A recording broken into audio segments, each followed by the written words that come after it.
The Gilded Cage. Ada's story. In a bustling village on the edge of Lagos, Ada was known for her beauty like sunrise after a storm, bright, hopeful, breathtaking. She was 22, full of dreams stitched together with threadbare hopes, to study abroad, to become a lawyer, to see a world larger than the crowded markets and narrow streets she had known all her life. But dreams, in Ada's world, were expensive. When Chief Austin came, everything changed. He was a man wrapped in wealth, silk agbatas, fleets of cars, gold watches heavy enough to weigh down a dream. At 58, his hair was peppered with wisdom, and his smile stretched wide, but rarely reached his eyes. He was respected, feared even, for his businesses and political influence. He could promise Ada's family the life they had only whispered about: a new house, money for her siblings' education, and security in a country that offered little of it. Her mother cried the night Ada agreed to the marriage. Not tears of joy, but those heavy, silent tears that fall when you know something has been lost forever. The wedding was grand: silk gele, firework displays, endless music and dancing. To the world, Ada had become a queen overnight. Yet deep inside her heart, it felt like she was being buried under layers of lace and tradition. Life with Chief Austin was golden, but cold. She lived in a mansion with marble floors that echoed her loneliness back at her. She had maids to dress her, chefs to cook her meals, drivers to take her to salons and shopping malls. Yet Ada was like a bird in a golden cage, her wings clipped by expectations. Chief Austin was kind but distant. To him, Ada was a prize, a jewel to be displayed at galas and political rallies, smiling, silent, perfect.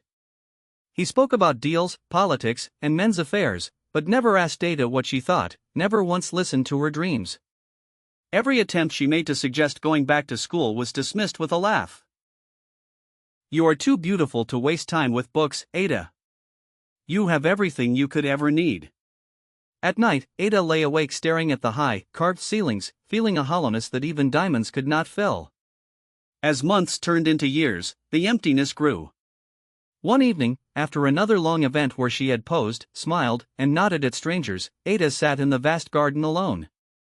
The flowers glowed under the soft lights, but to her, everything looked gray. A young gardener, Chuka, was trimming the hedges nearby.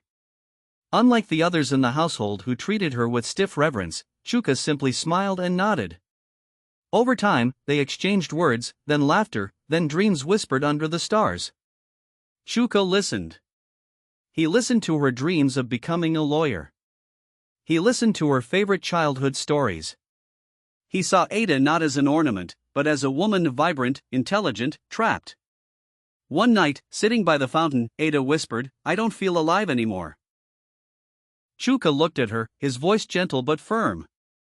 "You are not a bird made for a cage, Ada.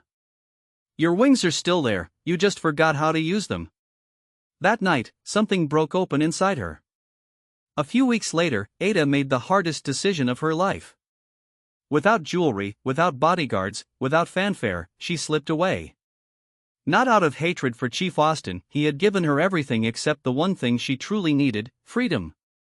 Ada started over in a small, distant town. She enrolled in a local university under a different name. She worked part-time as a waitress to pay for her books. Life was hard. It was nothing like the marble mansions or silk dresses she had known.